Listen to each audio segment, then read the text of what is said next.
Acho que agora sim deu certo. Achei que eu já tinha começado a falar e agora sim. Boa tarde a todos. É um prazer recebê-los aqui. Hoje, no nosso projeto Conversas Civilísticas, nós temos o prazer de receber a professora Maria Rita de Holanda. A professora Maria Rita de Holanda, ela é doutora pela Universidade Federal de Pernambuco, professora da Unicap, é isso, né, professora? Falei certo? E presidente do IBDFAN de Pernambuco também. A professora Maria Rita é incrível e, assim, já tinha lido muita coisa dela, já tinha encontrado com ela em alguns congressos e há cerca de umas 3 ou 4 semanas, mais ou menos, eu estava conversando com a professora Joiciane, que vai estar aqui no nosso bate-papo amanhã, e convidando-a para o bate-papo de amanhã, e ela falou assim, eu estou aqui participando, acompanhando o evento do Conrep, e depois a gente conversa. Você não quer acompanhar? Eu falei, claro que eu quero. Nossa, que dúvida. Que é um grupo de pesquisa que é capitaneado pelo professor Paulo Lobo, que é um negócio fora do normal, né? Enfim, eu sou suspeito para falar do professor Paulo. Eu acho ele um negócio, assim, do além. E aí, né, nesse papo, que estava falando um pouquinho sobre esse tema que a gente vai tratar hoje, a professora Maria Rita falou ali por uns 5, 10 minutos, assim, não tinha como não convidá-la para esse bate-papo. Acho que os meus alunos precisam te ouvir falando sobre o tema. A professora Maria Rita, que, no meu entender, é uma das maiores estudiosas do tema hoje em dia no Brasil, tem textos incríveis, fala sobre o tema de uma maneira incrível, e hoje vai trazer para a gente exatamente a discussão sobre a gestação subrogada. E aí, para quem, né, que a professora Maria Rita não me ouça falando isso, para quem não está acostumado com o termo, e para quem é da minha idade, ela está falando daquilo que a gente viu numa novela antigamente, que é a barriga de aluguel. Tá? Então, hoje temos a professora Maria Rita. Professora Maria Rita, muito obrigado. Eu agradeço em meu nome, agradeço em nome da Universidade Federal da Bahia, do programa de pós-graduação, da graduação, e principalmente dos meus alunos e pesquisadores que vão nos acompanhar aqui nesse bate-papo. Obrigado mais uma vez, professora. Obrigada, Leandro. Eu que agradeço, na verdade, a sua lembrança. Para mim é muito bom estar aqui com você hoje na sala da Universidade Federal da Paraíba, nesse programa de pós-graduação. Há um pouco exagero seu na minha apresentação, né, mas eu diria que é mais generosidade mesmo.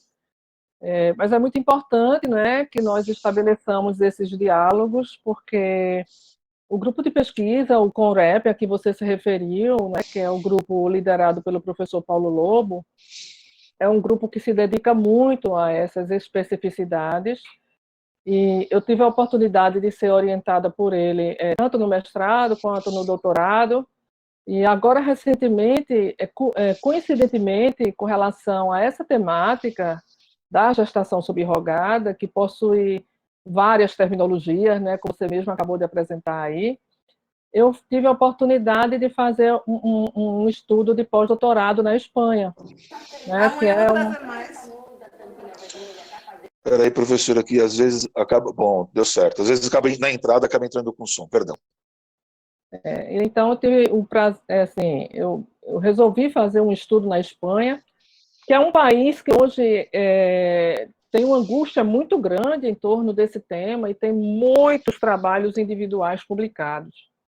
Se a gente for ver aqui no Brasil, né, Leandro, a gente vai ver que essa temática da gestação subrogada em si, ela às vezes está trabalhada muito de forma difusa, né? Não tem assim uma obra específica que traga todas as discussões sobre ela. E na Espanha você tem uma bibliografia fantástica sobre isso e cuidadosa, né? Porque a Espanha é considerado um país, com relação à gestação subrogada, fechado, como a maioria dos países. E eu tive assim, um diálogo muito importante lá com os professores de Sevilha a respeito do tratamento, né, da gestação subrogada aqui no Brasil. E é por aí que eu queria começar, né? E é importante, eu acho que logo de cara você já traz uma informação que é preponderante, né? No Brasil, sequer legislação a gente tem sobre o tema. Então, é assustador pensar nisso, e sempre que eu tenho que tratar um pouquinho sobre esse tema, que eu falo esse assunto, eu faço essa brincadeira que fiz agora no começo, né? Não é um tema novo. Isso já foi tema de novela há mais de 20 anos, salvo o melhor juízo. Eu acho que por aí. Deixou É, de ser, não sei porquê, né? Porque poderia até continuar sendo, né? É um é, debate. É, é. Mas me assusta muito, apesar de me seduzir muito, sabe, Leandro, esses assuntos relativos à biotecnologia e aos avanços da biotecnologia, me assusta muito também aonde todos esses avanços biomédicos podem nos levar do ponto de vista ético, tá? Para a gente, não é que da ciência jurídica, que é uma ciência de controle, não é? Essencialmente de controle, a gente tem que se preocupar com esses impactos, né, nas relações sociais. Se a gente for tratar apenas sobre o foco da biomedicina, a gente fica fascinado, né? A gente fica assim impressionado como um Conselho Federal de Medicina tão bem organizado, né, aqui no Brasil, ele é capaz de concentrar, não é, tantas técnicas de reprodução e avançar sempre nessas técnicas de reprodução humana sem que haja realmente uma intervenção do Ministério Público, uma supervisão, uma averiguação, não é, do que realmente ocorre na prática nesses centros de reprodução humana assistida. exato. Esse foi o meu foco de pós-doutorado, sabe? Porque eu me deparei, eu já fui muito favorável à gestação subrogada e me vi mudando de ideia, né, com relação a isso, né, porque eu fui favorável em um contexto muito ideal, tá? A partir de um discurso muito ideal, que é o discurso da solidariedade. Né? O que é a gestação subrogada em si? Se a gente pensar direitinho, ela não é nem propriamente uma técnica, não é, de gestação. A técnica utilizada para a gestação subrogada é a transferência de gametas. A transferência de gametas, a inseminação artificial, né, que seria necessária. Mas a ideia da gestação subrogada é realmente o auxílio a um projeto parental alheio, porque ele não pôde ser desenvolvido do ponto de vista gestacional para os pretendentes. Né? Então, a gente parte do pressuposto de que o material genético a ser utilizado será dos pretendentes. E que, portanto, a barriga solidária, dentro desse ideal de solidariedade, aquela que vai ceder o seu útero para carregar durante 9 meses uma gestação e depois será obrigada a entregar a criança, né, pelos deveres contratuais que assume, certo? Ela não será considerada a mãe por não haver um vínculo genético. Essa é a proposta da gestação subrogada que existe para o Conselho Federal de Medicina, também, portanto, a partir de uma finalidade terapêutica, né? E também ela existe no nosso último substitutivo de projeto de lei. Então, nós tivemos 15 projetos de lei tramitando no Congresso Nacional sobre reprodução humana assistida. Nenhum deles é levado a debate e, diante de tantas complicações maiores, fica cada vez mais distante, né? E o que é mais assustador nesse contexto, né, Marita, é pensar o seguinte, que o Conselho Federal de Medicina, no final das contas, é quem acaba em alguma esfera regulando a questão. Tecnicamente não tem essa prerrogativa, ou seja, o Poder Legislativo, ao invés de fazer o trabalho dele, ao invés de cuidar daquilo que é a atividade inerente à sua condição, acaba deixando essas discussões de lado com inúmeros projetos para serem analisados que passam ao largo e acaba ficando sem legislação e nas mãos, né, entre aspas, né, porque eu tenho uma série de considerações quanto às determinações do Conselho Federal de Medicina, e eu acho que isso é sempre importante a gente ressaltar. O Conselho Federal de Medicina não faz lei, ponto. Né? A função dele é outra, mas no final das contas, quando a gente vai tentar se socorrer de alguma informação um pouco mais estruturada, é ali que a gente vai encontrar, né? Verdade, né? Só que agora o CNJ também assumiu esse papel, né, Leandro? Exato. E esse vício... Que é outro órgão que não tinha que fazer isso, né? Diga-se de passagem. Tem competência. Até nessa reunião do Conrep que eu acompanhei, o professor Paulo, né, ele complementa a fala dele falando do CNJ, que é um tiro. Depois, até, os alunos, se eu não me engano, as reuniões elas ficam no YouTube do professor Marcos Errar, se eu não me engano, né? Sim. Acho que é isso. Deem uma olhada lá, os alunos que estiverem acompanhando e quiserem ter um pouco mais de informação sobre esse pedaço da nossa conversa, deem uma olhada depois lá no YouTube do professor Marcos, porque, assim, a fala do professor Paulo no final dessa reunião é um negócio pontual, mas é preponderante, né, Maria Rita? Para todo aquele que é, em tese e na prática, uma pessoa essencialmente democrática, né? Exato. Eu sofri muita influência do professor Paulo Lobo com relação a isso, e realmente, Leandro, o que mais me incomoda nessa matéria de reprodução humana assistida é esse vício de origem mesmo, Exato. sabe? Esse vício de origem é algo que me incomoda muito, e principalmente também, do ponto de vista cultural e sociológico, a naturalização que se confere a esse procedimento. A naturalização, que eu chamo, é a conformação, a aceitação e até a demanda da sociedade com relação a isso, porque eles são extremamente estimulados por esse discurso de solidariedade. Então, quando você vê na mídia uma avó gerando os netos para a filha que não pôde gestar os filhos, né? Quando você vê parentes, né, ajudando solidariamente em troca de absolutamente nada, né, um projeto parental alheio, você idealiza, você romantiza, né, muito essa barriga solidária, né? Então, é muito importante como essas adjetivações e esses discursos podem traduzir um ideal que não é aquele que está se estabelecendo na prática, né? E aí é onde eu comecei a ter cuidados, sabe? E comecei a ver, primeiro, Leandro, e a partir das resoluções do Conselho Federal de Medicina, veja, se você olhar as resoluções do Conselho Federal de Medicina, a gente tem uma distância enorme de tempo entre a primeira resolução do Conselho Federal em 92 para a segunda resolução, né? Depois nós temos espaços bem mais curtos, né? Então, se eu não me engano, 92, 2010, 2013, 2015, 2017.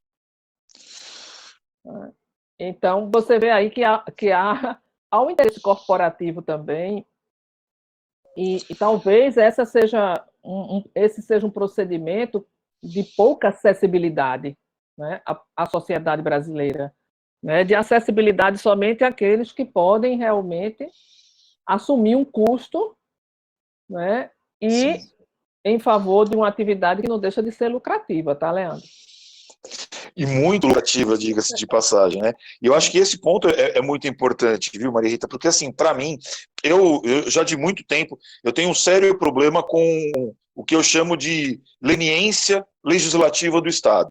Existem assuntos que o Estado tem que legislar, mas ele, por uma série de motivos alheios aos aspectos técnicos, ele acaba não legislando. E acaba fazendo com que a gente viva um vácuo legislativo que é extremamente perigoso, que é exatamente o que você está tratando. Então, essa leniência legislativa ela é muito perigosa, porque a gente acaba ficando sem legislação, sem parâmetro, e nas mãos de um órgão que, por mais que a gente possa discutir a qualidade do nosso poder legislativo, o poder legislativo é quem tem essa prerrogativa, e não uma entidade de classe como o Conselho Federal de Medicina. Então, acho que nesse encaminhamento é que a coisa fica muito perigosa. E eu ainda não cheguei nesse ponto que você está trazendo. Eu ainda ainda tenho um pouco dessa visão utópica de querer acreditar que é sempre uma coisa boa. Mas às vezes a gente ouve algumas palestras, lê algumas coisas que começa a dar um pouco de preocupação mesmo, né? Eu acho a invasão da reserva legal sempre muito perigosa. Às vezes Exato. atende alguns ideais, às vezes não, né? Então, serve ao Deus e ao diabo. Exato. Então, o Estado de Direito, ele realmente se constrói em torno de uma segurança jurídica mínima, né? E isso, para mim, é o ponto principal, tá? O segundo ponto, e que, assim, eu me surpreendi com o impacto que a minha fala levou para a Espanha, né? É que o CNJ, ao meu ver, sabe, Leandro, ele veio a agravar a situação ao regulamentar na resolução 63 a possibilidade do registro extrajudicial, né? Então, assim, se a gente for falar de origem de filiação hoje, e se a gente for olhar para a lei, a gente vê que a gente tem origens legais bem definidas, né? Origem biológica, origem socioafetiva, origens decorrentes da conjugalidade por meio das presunções jurídicas de filiação. E aqui a gente está diante de uma parentalidade chancelada pelo CNJ que tem por fato gerador um contrato, né? Então, como eu já escrevi, nós estamos diante da filiação contratada, né? E o contrato existencial ele é muito delicado, né? Porque Sim. ele está sob os mesmos parâmetros de validade de qualquer contrato, né? Ele precisa de agente capaz, ele precisa de objeto lícito e de forma não prescrita e não defesa em lei, né? Então, aqui a gente se coloca em dúvida essa licitude do objeto desse contrato, ou ao menos, né, qual é o objeto desse contrato, né, para imaginar se esse contrato, dentro dos parâmetros estabelecidos pelo ordenamento jurídico brasileiro, ele pode ser considerado válido ou não. Ou não. E quando a gente tinha só a resolução do Conselho Federal de Medicina, a gente tinha a necessidade, ao menos, de que esse contrato passasse por um parâmetro jurisdicional, para que o juiz autorizasse o registro em nome da contratante. Então, de alguma forma, o Estado participava ali, né, observando, analisando os parâmetros em que aquele contrato foi realizado, o exercício da autonomia das pessoas nesse contrato, enfim, e autorizando esse registro. E com a resolução do CNJ, essas pessoas, a princípio, elas têm uma autonomia para irem diretamente ao registro, né? E a resolução do CNJ estabelece que o oficial de registro deve averiguar para evitar fraudes eventuais ali e deve registrar em nome da contratante. Por isso que eu disse ao professor Paulo Lobo, mas que curioso, então a resolução do CNJ, ela diz para o oficial de registro, olha, ou você descumpre a orientação do seu hierarquicamente superior, né, que é o Conselho Nacional de Justiça, ou você e faz o que nós estamos e cumpre a lei, ou você descumpre a lei para atender a nossa ordem. Então, o oficial de registro ele não tem saída, não. Aí, ele descumpre a lei. Porque a lei do registro público prevê outra coisa, né? A lei do registro público obriga o oficial de registro a registrar a criança em nome da gestante e a prova do documento de nascido vivo pela gestante. Eu concordo contigo. Eu não sei se a minha afirmação ela é adequada, mas assim, eu me sentiria muito mais confortável para discutir o tema com uma lei ruim do que sem uma lei, mas com um provimento, uma resolução do CNJ. Porque nesse contexto, eu ainda tenho o problema da falta de legitimidade do CNJ. Eu acho que até mesmo eu concordo, em tese, que o contrato deve prevalecer. Mas eu tenho uma séria dificuldade com essa questão, ainda que a intenção do CNJ seja boa, mas... Leandro, fechou aqui o seu áudio. Pronto, voltei. Acho que ele está parando com o meu áudio sozinho aqui. Mas eu dizia que eu me sentiria mais confortável com uma lei ruim do que com uma situação em que eu tenho um provimento do CNJ, porque eu ainda tenho que discutir a validade dessa orientação.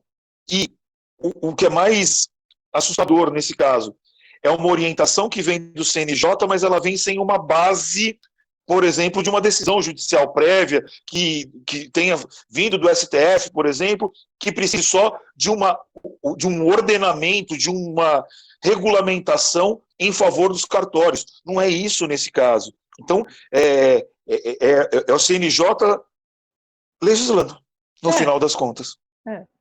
Uma vez eu estava numa palestra, achei tão curioso. Desculpa trazer assim algumas experiências, porque a gente estava na discussão daquele divórcio impositivo, não é? Sim. Não sei se você lembra que foi uma invenção daqui de Pernambuco, né? Do professor Jones, se eu não me engano, né? Foi. E aí o CNJ foi, né, proibiu, né? Disse não, não, não.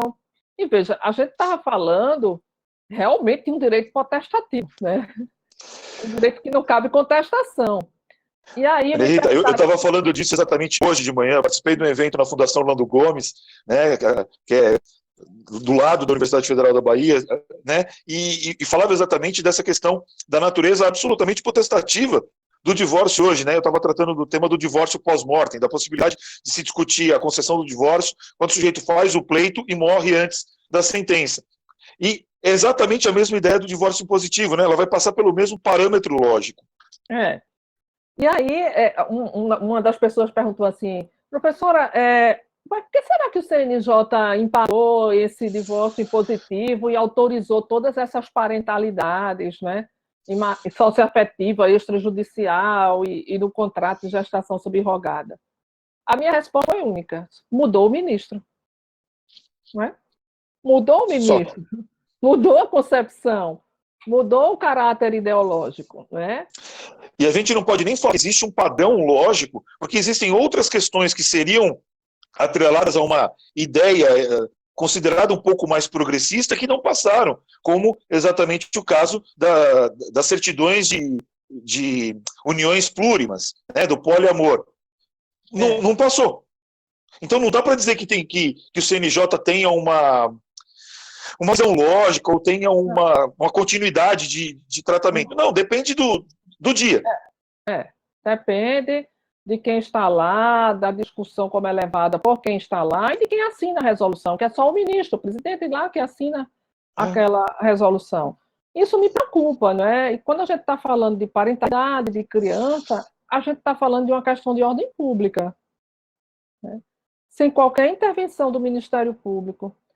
Veja que em matéria de filiação socioafetiva, felizmente, o CNJ deu uma melhorada no reconhecimento extrajudicial com a resolução 83. Né? Então, essa resolução 83, mais recente, alterou a filiação socioafetiva extrajudicial da 63. Mas em matéria da gestação subrogada, manteve a mesma coisa. Exato. Você chega lá com um contrato, não pode constar o nome da parturiente no registro, né? E, apesar da gente trabalhar muito, sabe, Leandro, e o professor Paulo trabalha muito, né? A diferença entre a origem biológica e o estado de filiação, aqui é bom que a gente diga que a maior crítica não está numa valorização maior ao critério biológico, tá? A maior crítica está em como isso vem sendo instrumentalizado, né? E aí eu me deparei lá na Espanha com uma preocupação de turismo reprodutivo, sabe, Leandro? Sim. Porque os espanhóis que são proibidos de registrarem filhos que advêm de gestação subrogada, eles fazem fora, né, em países de sistema aberto ou de sistema como o nosso, que é um sistema indefinido, porque não tem legislação, e voltam com a criança para registrar lá. E aí tem algumas diretrizes registrais lá, né, que dizem que não, que essa criança não pode ser registrada.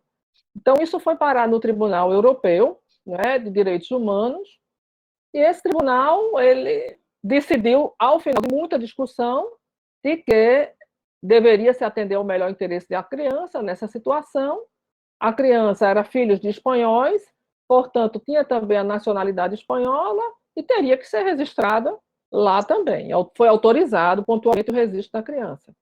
Mas o registro, se foi do Brasil, não é um registro legitimado pela lei brasileira.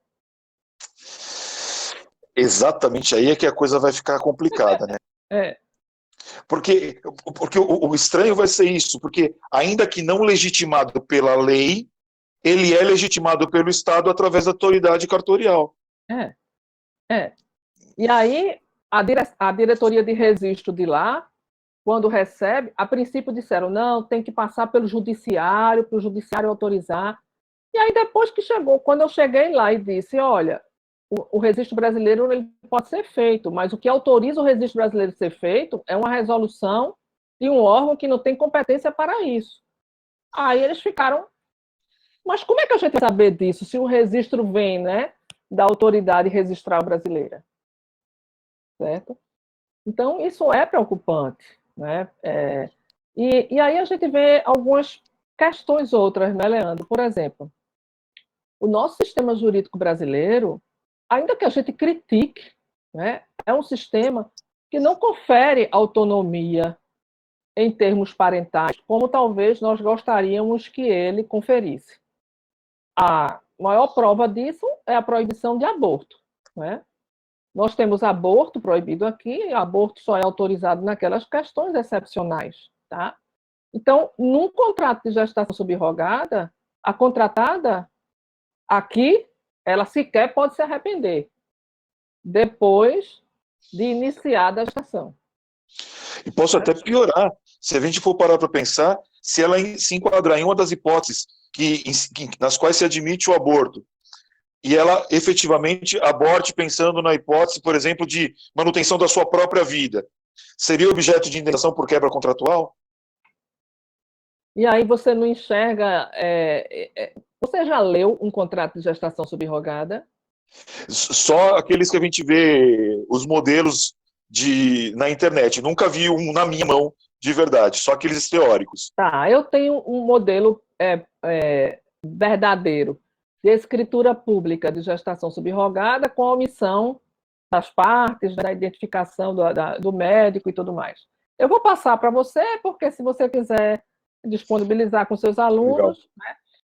E aí talvez seja super interessante, Leandro, você se organizar com eles para analisar as renúncias aos direitos fundamentais que existem ali no contrato, tá?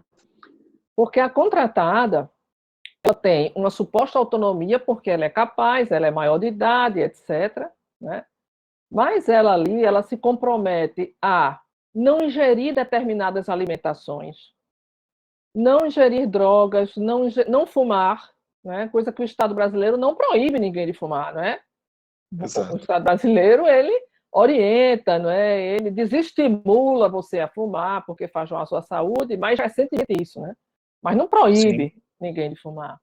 A gestante ela não pode sair, viajar sem autorização, né, médica. Ela é obrigada a submeter a todo o tratamento e todas as medicações que forem passadas, né? É uma coisa assim, até café, porque tem cafeína, ela não pode tomar. Então, ela se compromete a uma série de renúncias do irrenunciável. Tá? E são renúncias que, se ela quisesse fazer por si só, ela poderia. A questão é, será que por contrato ela pode ser a ela impostas tais renúncias, né? Esse vai ser o problema. Será que são válidas essas renúncias? E vamos supor que ela descumpra, né, esses deveres que ela assumiu aí, e isso venha a causar, né, tem algum nexo, né, de causalidade com algum dano a essa criança que vai nascer. E aí, Leandro, pior do que o conflito positivo, que é negativo.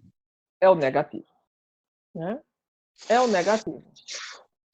A criança nasce com alguma consequência em razão das atividades, né, das atitudes da gestante. A mãe fala que não, melhor, a contratante fala que não quer. Quem foi contratada simplesmente foi contratada. E como fica, né?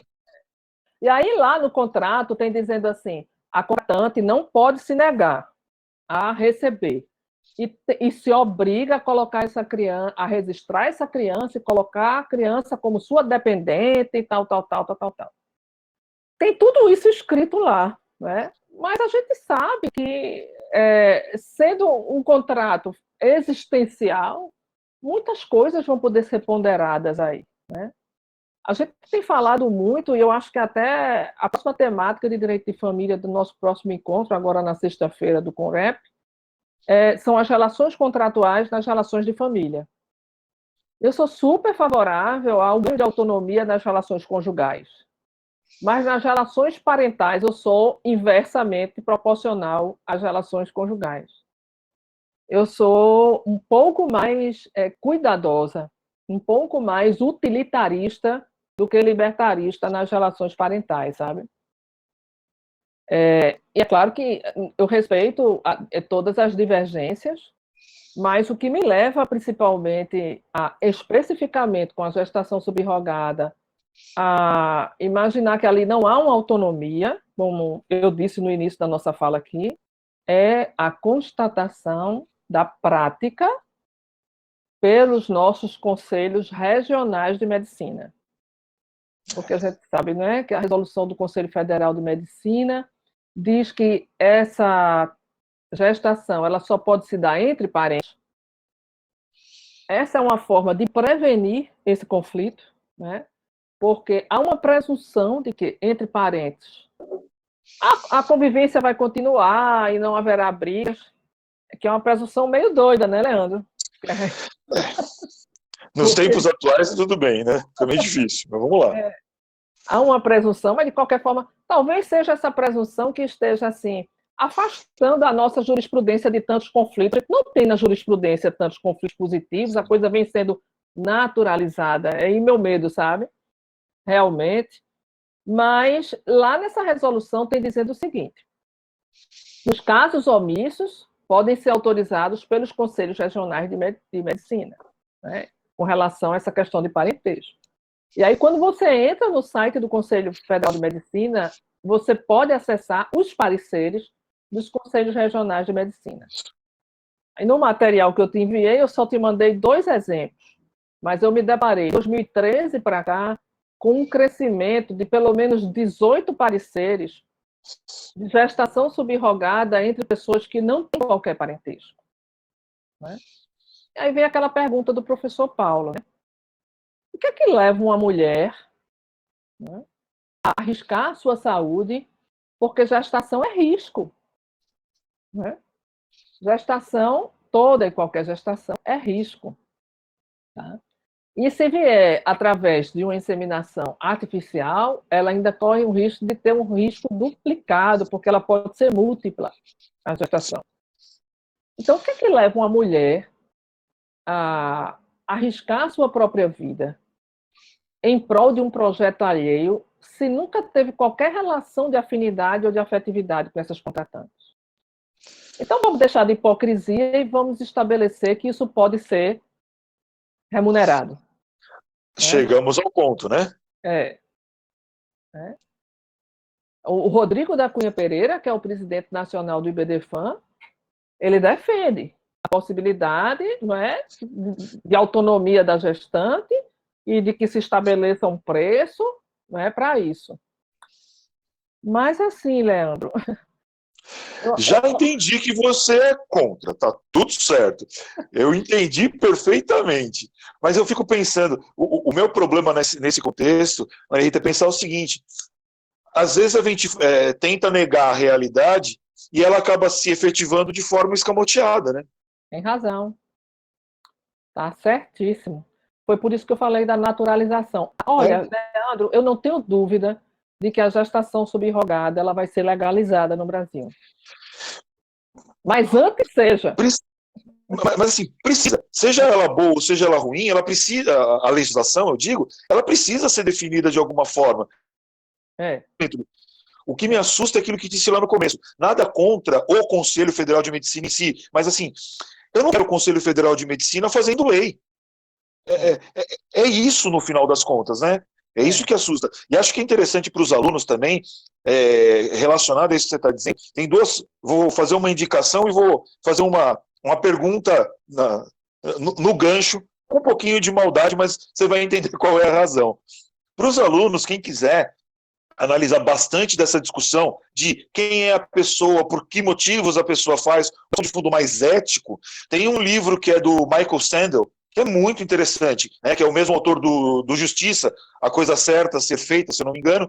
Tem um outro livro dele que, assim, é para ler em uma sentada, que é pequenininho, mas é muito bom, que, se eu não me engano, chama O que o Dinheiro Não Compra, que é também do Michael Sandel, que ele trabalha exatamente esse contexto, né? Será que as pessoas não vão passar a ser classificadas de forma diferenciada, exatamente por poderem ou não se oferecer para gestação em substituição ou em subrogação? Será que isso não vai retirar a liberdade das pessoas? Será que elas não vão deixar de ter filhos próprios para ter filho mediante pagamento? Então, tudo isso vai ter que ser analisado e considerado. Mas aí, Maria Rita, para já encaminhar uma outra pergunta aqui, que tem a ver com aquela conversa que eu acompanhei, salvo engano, foi o Vitor. Era o Vitor Almeida que estava conversando também nesse mesmo dia, estava falando nesse mesmo dia, e ele traz uma outra situação que é extremamente delicada, que é da discussão entre como eu faço essa questão quando eu estou tratando de uma união entre pessoas do mesmo sexo, que vai ser um problema que a gente vai ter que considerar, e mais, muitas vezes a pessoa não tem parente. Será que eu posso restringir o acesso da pessoa a um planejamento familiar, ao acesso a uma vida em família, pelo simples fato dela não ter parente? Então, já jogo mais um pedaço da pedra de volta para ti, para você tentar regularizar essa conversa. Perfeito, perfeito, Leandro. Esse é realmente um tormento, essa discussão para mim. Por quê? Porque eu sou uma defensora dos direitos homoafetivos. Eu fui a primeira presidenta aqui da OAB a fundar a comissão de direito homoafetivo, que nenhum estado das OABs queria criar, e a Berenice entrou em contato comigo, e o primeiro foi em Pernambuco. Então, eu fui a primeira presidente. Então, eu sou uma defensora dos direitos homoafetivos. Eu acho que, para esse seu questionamento, a gente tem que se perguntar se o acesso às técnicas de reprodução humana assistidos são direitos fundamentais ou não. Né? Porque, se eu for considerar como direito fundamental, obviamente, a única alternativa para o exercício desse direito fundamental para o casal homoafetivo masculino é a gestação subrogada. Fora a adoção, né, que seria Sim. a filiação socioafetiva, mas se eles quiserem um filho biológico, é a gestação subrogada. Mas a pergunta antecede a isso, sabe? Porque para eu considerar um direito fundamental, eu tenho que atender determinados parâmetros, né? Dentre eles, os direitos fundamentais, eles têm que ser acessíveis a todos, né? Ele não Sim. pode ser acessível apenas a determinada classe ou a determinadas pessoas. Isso já deixa o acesso à reprodução humana assistida capengando em termos de ser ou não direito fundamental. Os direitos reprodutivos são direitos fundamentais. Eu não estou falando dos direitos reprodutivos, eu estou falando do acesso à reprodução humana assistida. Esse acesso à reprodução humana assistida, ele é ilimitado, ele é um direito fundamental, né? Ou ele esbarra, né, em outros direitos fundamentais. Vamos pegar aqui a representatividade de gênero. Mais do que a ausência de autonomia de uma mulher que seja pobre e que está ali cedendo o seu útero em troca de moradia, que é o que acontece muitas Exato. Vezes aqui no Brasil, nós estamos diante, e ela pode chegar com o discurso e dizer, meu corpo, minhas regras, eu quero a moradia, eu quero ceder, eu quero ter essa autonomia, né? Mas o que isso representa do ponto de vista do gênero da mulher? Né? Isso representa o que muitos chamam, e aí eu estou de acordo, isso representa talvez uma linha de reinvenção do patriarcado, sabe? Porque, de qualquer forma, não é a mulher contratada que está ali, é o que ela representa E ela representa a mulher subserviente, a mulher que está servindo ao outro. Então, existem teorias feministas, umas mais radicais e outras menos radicais, né, que defendem a proibição da gestação subrogada porque ela estigmatiza a mulher como subserviente. E isso, de alguma forma, afeta os critérios de emancipação feminina em todas as esferas. Veja. Né? É terrível, porque assim, é, eu acho que a gente está mais ou menos no mesmo caminho. Ao mesmo tempo que a gente tem inúmeras situações ou características envolvendo o tema que nos fazem entender pelo dever, pela propriedade, pela possibilidade do acesso à gestação subrogada, existem também outros critérios que a gente tem que considerar que são critérios muito fortes que acabam fazendo com que a gente tenha que repensar, né? É muito complicado. Por isso que eu gostei tanto da tua fala aquele dia, porque assim, com todo respeito, é irritante. É irritante porque você vai assim, não, tô convicto. Peraí, agora tem um ponto aqui que abala um pouco a minha convicção. Então, assim, você fica numa situação assim muito complexa, muito, muito complicado. Eu acho um dos temas assim terríveis para a gente analisar. Mas concordo contigo. Aqui entre os nossos presentes participantes, tem alguns dos alunos que fazem parte do meu grupo de pesquisa que trata de direito e sexualidade especificamente, né? O meu grupo de pesquisa é sobre direito e sexualidade. E chega num ponto em que você vai ter que colocar no embate, por mais estranho que possa parecer, duas teorias feministas, né?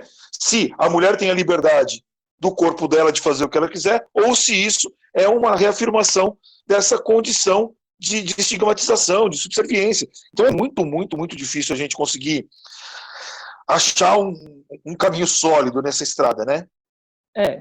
Eu acho que eu só consegui me achar aí com a constatação dessa realidade brasileira, sabe? E se você observar, a Europa, Leandro, olha para a América Latina como sendo um grande reduto, né, para muitas coisas, né, que eles não permitem. Tá? Sim. Então, você vê, nós temos aqui na América Latina a Rede Lara, né? Sim. Que é uma rede super poderosa em matéria de disseminação do conhecimento de Muito importante. biotecnologia e de técnica de reprodução humana assistida. É uma rede Lara para, eu vou utilizar uma expressão do Boaventura de Souza Santos, para os países colonizados. Né? Porque aí tem uma questão de fundo, né, a ser trabalhado, né, que é essa teoria crítica, né, da decolonialidade. Exato. Então, assim, veja, se a cultura eurocêntrica que a gente assimilou durante tanto tempo, hoje ela está sendo questionada, exatamente, né, porque isso nos explorou durante muito tempo, certo? Agindo dessa forma, nós vamos estar permitindo isso mais uma vez. Então, os países colonizados são países de vulneráveis. E por isso os movimentos sociais, né? Por isso os movimentos sociais de mulheres, LGBTQI+, pessoas com deficiência. Nós somos um país de vulneráveis, né? Com estatutos de vulneráveis, inclusive. Sim. E temos essa característica, né, de ser um país colonizado e, portanto, a gente não pode afastar essa veia de vulnerabilidade que nós temos. E a gente precisa raciocinar com um pano de fundo maior, não na esfera da sedução da biotecnologia ou do que ela possa permitir, porque ela não tem limite. Sim. E aí, se você me permitir, você fez a recomendação de uma leitura, claro. Eu faria a recomendação de outra leitura, né, que é a de Habermas, né, com relação ao futuro da natureza humana, que também é um livrinho pequenininho, né, então que ele traz uma série de questionamentos que, como você disse, nos deixa muito preocupados. E o que me deixa desesperado, Maria Rita, não sei se você padece desse mesmo mal que eu padeço. Aqui na Universidade Federal da Bahia, a gente tem um grupo de pesquisa muito forte, que é liderado pela professora Mônica Aguiar, que é o Grupo Vida, que fala de biodireito, né, que é incrível. Mas a gente tem interação entre os grupos, né? Eu tenho alunos, pesquisadores meus, que são pesquisadores dela também, então a gente tem, ainda que não sejam temas exatamente idênticos, mas quando você fala em direito e sexualidade, fala em biodireito, você sempre vai ter uma correlação. E muitas vezes a gente tem essa necessidade de adequação das visões. Eu, como sou um civilista na origem, na acepção, a minha cadeira é de direito civil, então toda vez que a gente trata desses temas, eu fico num conflito interno que para mim é insuportável, que ao mesmo tempo a gente está falando de direito privado, eu tenho que pensar na vontade, na autonomia da vontade como um elemento preponderante, só que o outro lado, né, parece que é um lado do cérebro, daí o outro lado fala assim, mas eu não posso esquecer das vulnerabilidades. Então, assim, eu fico numa guerra minha comigo mesmo, que é terrível, porque eu tenho os dois lados dessa situação, né? É claro que vai ser difícil a gente conseguir organizar isso de uma maneira sólida, mas eu não posso também colocar no mesmo ponto de discussão, e eu não sei como é que a gente faria isso dentro da legislação, mas alguém que seja perfeitamente capaz, tenha dinheiro, tenha condições, tenha instrução, ou seja, não se enquadre em nenhum dos critérios de vulnerabilidade e simplesmente queira o dinheiro. Só que eu também não posso ignorar aquela mulher pobre da favela que vai se permitir assinar um contrato dessa natureza porque não tem outra condição, que não tem outra realidade. Então a gente fica aqui eu fico aqui, né, numa briga psicológica minha comigo mesmo, que é um negócio terrível, terrível. Eu te entendo, todas essas crises existenciais eu tenho também. Eu cheguei à conclusão, sabe, Leandro, que a gente faz opções, né? Mais dogmáticas ou menos dogmáticas em matéria do direito civil, principalmente, que foi um direito muito patrimonializado, né? Também. Eu acho que a gente está diante de um outro direito privado, sabe, que requer esse diálogo, né, com os vulneráveis, sabe? Sim.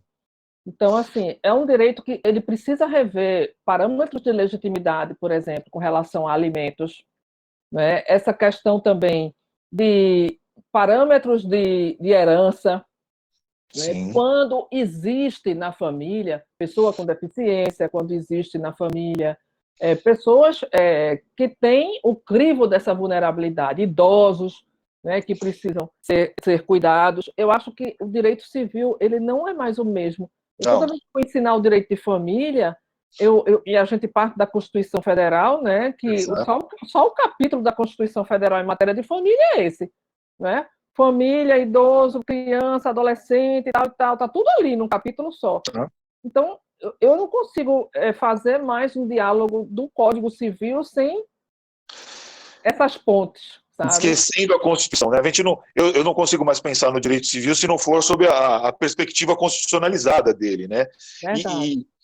E o que é desesperador nessas nossas loucuras é que eu sempre lembro de uma frase que é do professor Paulo, que é mais ou menos assim, né? Que ainda que a Constituição tenha surgido, a Constituição não faz com que o direito civil saia do mundo do direito privado. Ele não deixa de ser, ele não foi para o direito público em razão da constitucionalização, né, da análise do direito civil sob a perspectiva constitucional. Então a gente tem que ter muito esse cuidado mesmo de conseguir fazer esse ajuste do que é exatamente, o que exatamente a gente vai ter que considerar em cada um dos critérios, né, Ida?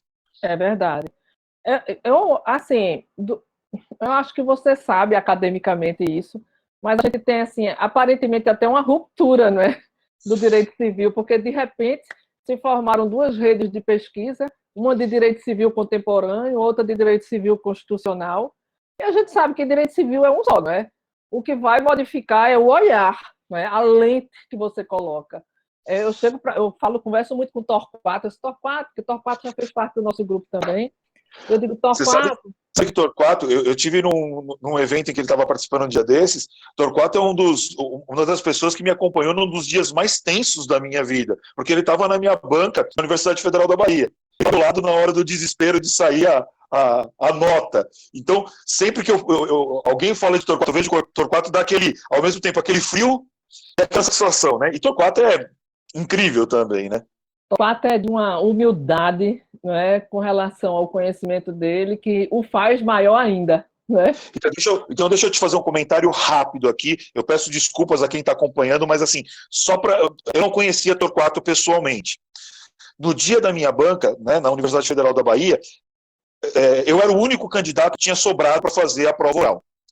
A banca com 5 titulares, Torquato estava sentado à minha direita. A hora que abriram o envelope para passar as notas, antes de começar a passar as notas, eu estava parado quase que do lado dele, ele olha para mim e fala assim: professor, você acredita em Deus?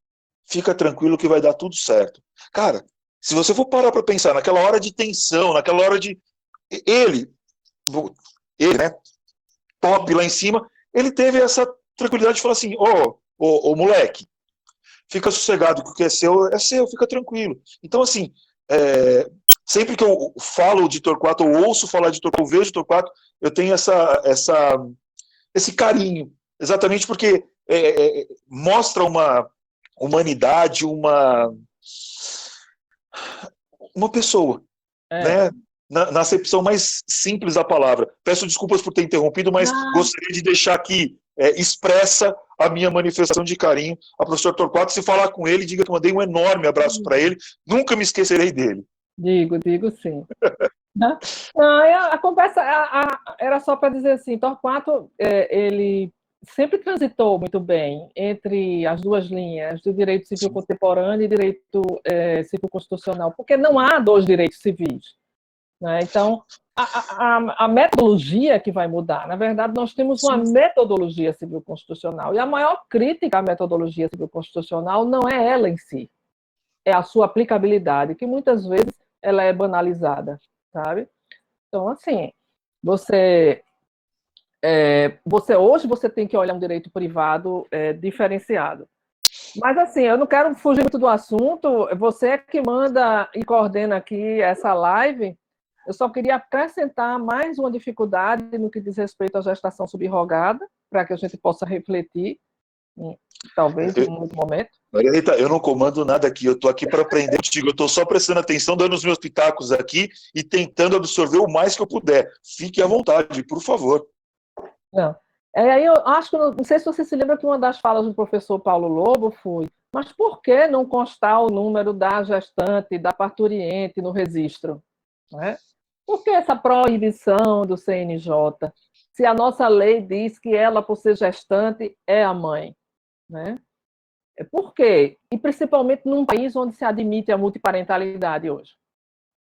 Aí é onde a situação de multiparentalidade autorizada pelo Supremo Tribunal Federal vem reforçar essa tese, né, de que ela, sendo parturiente e mãe legal, ela não precisa sair do registro. Né? Ela pode continuar lá no registro, certo? E aí, quando eu fui levar essa tese de multiparentalidade também lá para a Espanha, eles ficaram assim também aturdidos, porque um sistema binário, né? É um sistema binário que a gente tem de dois pais ou duas mães, ou um pai e uma mãe, de repente a possibilidade de multiparentalidade é uma possibilidade inevitável de aumento de conflitos familiares. Não tem como. Se você vai disputar uma guarda, se uma disputa de guarda entre dois já é algo que pode ser grande, você agora pode ter uma disputa entre três, quiçá entre 4 pessoas. Né? Então, essa questão da multiparentalidade veio a favorecer a ideia da mãe legal gestante, sabe? Mas a gestação subrogada, ela tem realmente, né, esses dois vieses, vamos dizer assim. Aquele voltado a, puxa, desenvolvimento de um projeto parental, a gente está calcado numa liberdade de elaboração do nosso projeto parental, e a gente tem que entender que se a gente for legalizar e for querer reconhecer um direito fundamental, o Estado vai ter que assumir responsabilidades com isso. Né? E aí eu estou falando de um Estado falido, né, Leandro? Porque estruturalmente a gente vai encontrar assim, muitas dificuldades. Nós temos filas de transplantes de órgãos. Obviamente que o Estado assumiu um ônus, né? E aí a gente tem que também verificar a questão da reserva do mínimo, né? Possível em termos do direito à saúde. É tudo muito complicado. Eu não quero ser conservadora, eu sou muito... mas, assim, para mim, assumir essa posição de muito cuidado com a gestação subrogada se baseou principalmente nessa articulação de estudo sociológico, sabe? Muito mais do que jurídico, sociológico também. E o que você fala, Maria Rita, acho que fica bastante evidente para os nossos alunos, é que o seu posicionamento, ele é um posicionamento que é adotado em razão da realidade brasileira. Se eventualmente você fosse uma pesquisadora alemã, talvez a sua perspectiva pudesse ser diferente. Se você tivesse no Japão, enfim, o teu ponto de vista ele é muito... E você deixa isso claro logo no começo dessa nossa conversa, ele é muito atrelado à realidade brasileira. Né? E acho que isso é uma coisa muito complicada para a gente digerir dentro dessa ideia como um todo, né? Entre pensar naquilo que idealmente seria adequado, mas, ao mesmo tempo, aquilo que é viável dentro da estrutura que a gente tem no nosso país, né? Agora, se eu puder arriscar um exercício assim, de futurologia legal, eu acho que nós temos uma tendência muito grande de assumir um modelo parecido com o do nosso vizinho, né? A Argentina, que foi um dos códigos civis mais recentes, de 2014, mas que teve a coragem de regulamentar a reprodução humana assistida dentro do capítulo de filiação, né? E com vários critérios interessantes, né? Mas assumindo responsabilidades. O Estado também vai ter que assumir responsabilidades para o exercício desse direito. Eu acho que nós temos muitos impasses. Né? O que não dá é para a gente continuar com o Código Civil do tamanho que é, com 3 incisos, salvo o melhor juízo, que falam, ainda que de forma assim, muito tangencial sobre o tema. E isso é o que não dá para admitir. Né? Não. Aquilo ali não é presunção jurídica, né? Eu nem considero aquilo presunção jurídica, com todos aqueles problemas. Aquelas presunções ali mostram exatamente, datam exatamente o Código Civil, né? Mostram que ele é um Código Civil dos anos 70, mesmo que tenha sido trazido à luz para nós, né? Entrado no nosso ordenamento no início dos anos 2000, 2003. Mas aquilo é datar, né? É uma chancela clara de datação. E é muito excludente, tá? Foge completamente a um Estado social e democrático de direito. Isso dá outra live. Porque as presunções jurídicas de filiação mais inclusivas são as 2 primeiras. Porque ali ninguém quer saber se veio por reprodução natural, se veio por reprodução humana assistida. O que está definindo ali é a conjugalidade. E mesmo assim, né, a gente está falando de uma sociedade que hoje a conjugalidade não tem o mesmo poder, não tem a mesma força que tinha nos anos 70, né, de quando da ideia da redação. Então, também é um problema que a gente tem que considerar. Eu hoje de manhã, quando na conversa com o pessoal da Fundação Orlando Gomes, eu dizia isso, que os 2 ramos do direito civil que mais me assustam e mais me preocupam são família e sucessões. Exatamente porque são baseados num texto que é antigo, que não reflete a realidade da nossa sociedade e que a gente vê que muitas vezes os juízes acabam tendo que dar um nó no que está escrito na lei para conseguir fazer com que aquilo que seria, e vou correr um risco aqui, né, bem entre aspas, o justo, fecho aspas novamente, seja atendido. Então isso é muito preocupante, é muito, muito delicado. E uma coisa que eu quero deixar muito claro, e os meus alunos certamente vão entender o que eu quero dizer. Eu queria conversar contigo, Maria Rita, exatamente por isso, porque você tem uma visão muito crítica, não no sentido ruim da expressão, mas tecnicamente falando, sobre o que é que a gente está tratando aqui. Porque é muito fácil falar assim, eu sou favorável. Eu sou. E pelo que eu entendo, você também é. Sou. Somos. Né? Só que as objeções que você traz são objeções de técnico. E o que eu mais gosto é que, salvo o melhor juízo, em nenhum momento nesse nosso bate-papo você trouxe qualquer tipo de objeção que tivesse um fundamento em dois pontos que me incomodam muito no direito civil, que é a discussão de moral e bons costumes. Passa totalmente ao largo. Não, Por isso, porque não é essa a discussão. Não.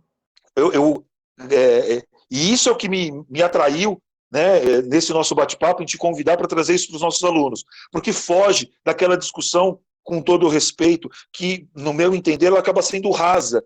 Né? Ah, não, a moral ofende a moral, ofende os bons costumes. Não, o nosso problema aqui ele é muito mais sério. Ainda que eu supere essa discussão de moral e bons costumes, a gente tem aqui uma série de elementos muito técnicos que precisam ser considerados e que a gente muitas vezes, ou no mais das vezes, não vê sendo discutido quando se trata desse tema. Eu tenho uma dificuldade, e aqui faço uma confissão para ti. Me incomoda muito nessa nossa... Eu entendo que todo mundo tem a liberdade de falar o que quiser, mas me incomoda muito nesse período que a gente está, em que você vê pessoas que pouco estudaram ou pouco leram sobre o tema, discutindo temas tão complexos como esse que a gente está tratando aqui. E não quero cercear a liberdade de ninguém, mas me preocupa, porque uma discussão sobre um tema desses, sem a profundidade técnica necessária, acaba sendo mais mais prejudicial do que benéfica para quem assiste, né? E acho que isso é muito preocupante. Por isso que entendo que esse nosso bate-papo com tanta técnica, com tanta profundidade, é preponderante para os nossos alunos, porque mesmo quem é favorável passa a pensar, será que devo continuar sendo favorável? E é isso que é assustador nesse nosso bate-papo. Mas muito bom, né? Eu acho que a academia é isso, né? É poder debater pontos de vista distintos e mudar de opinião, né? Nada impede que a gente mude de opinião daqui 2 horas.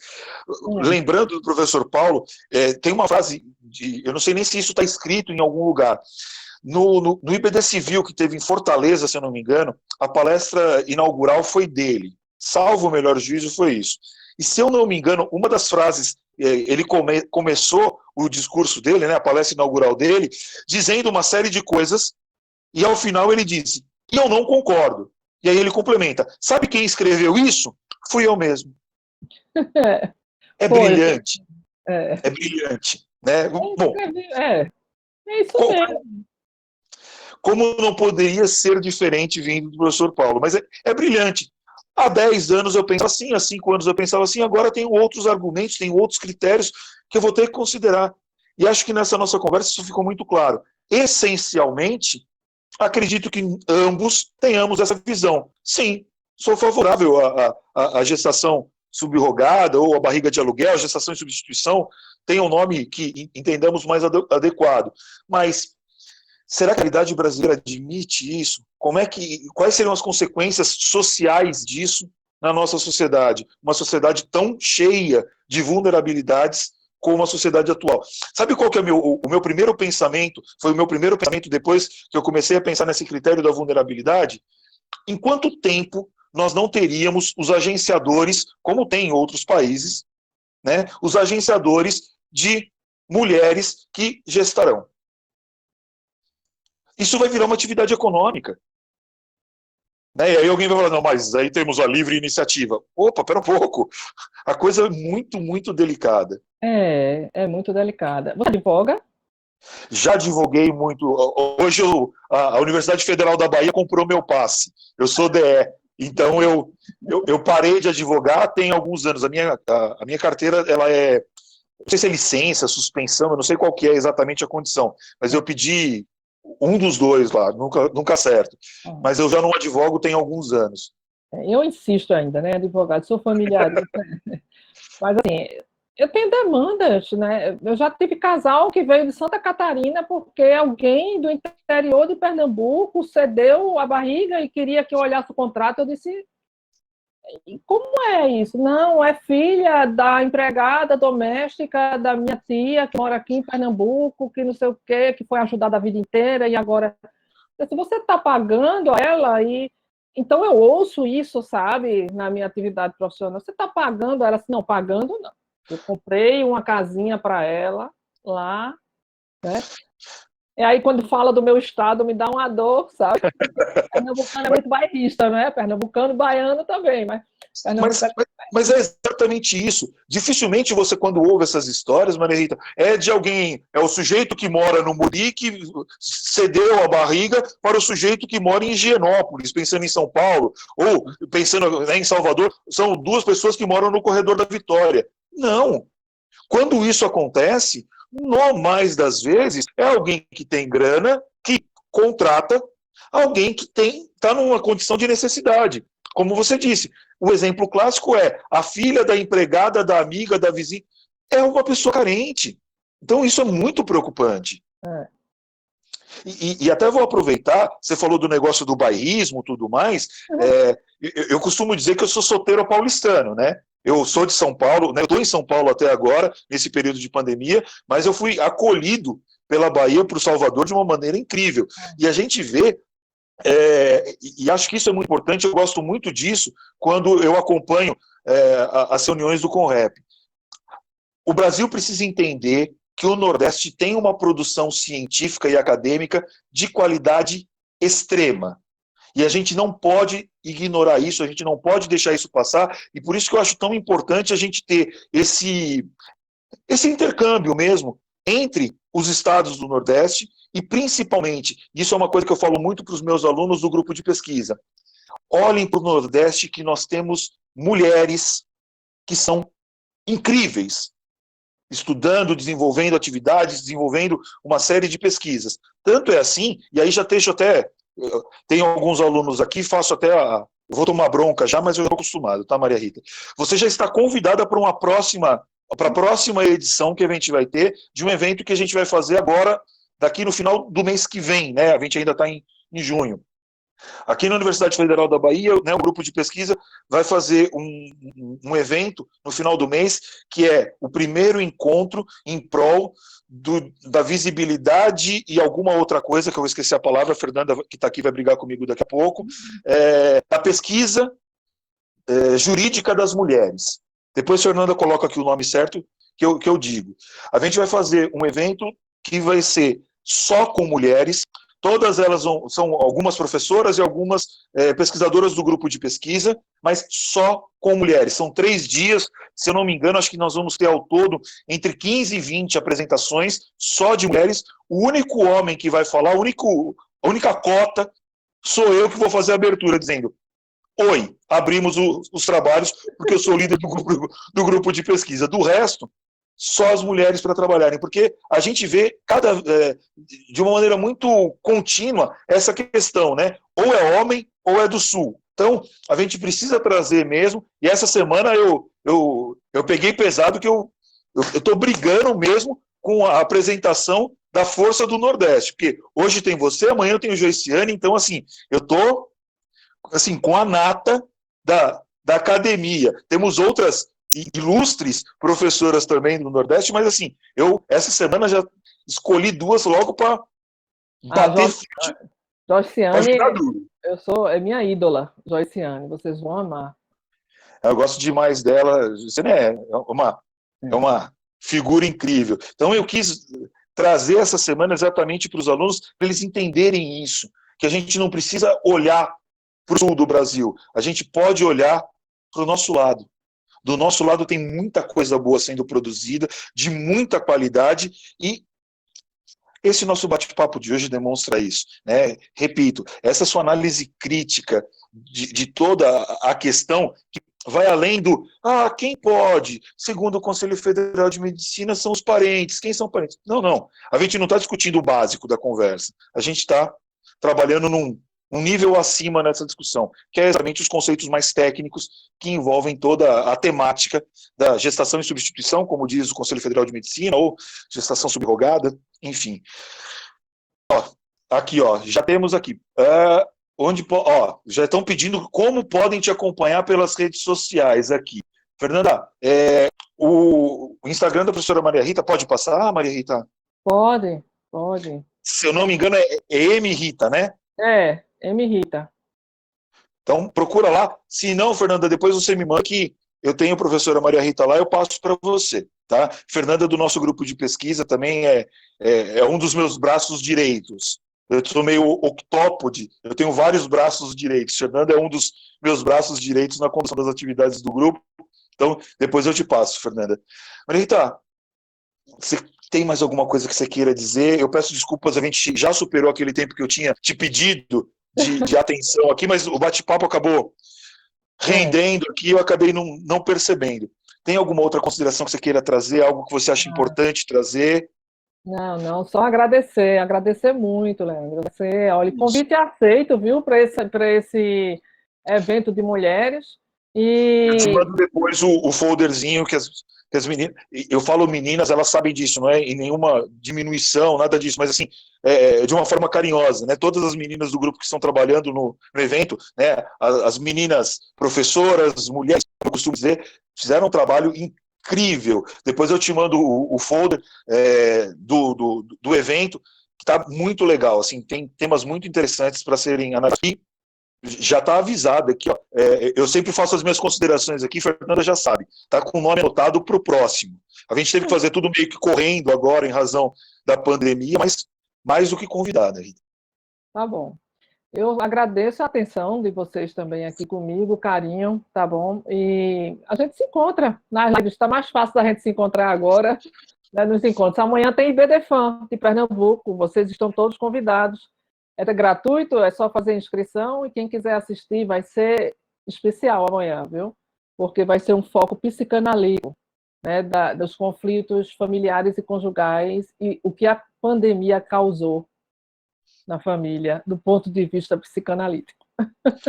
Pessoal, senhores, acompanhem, senhoras, acompanhem, por favor, vale a pena.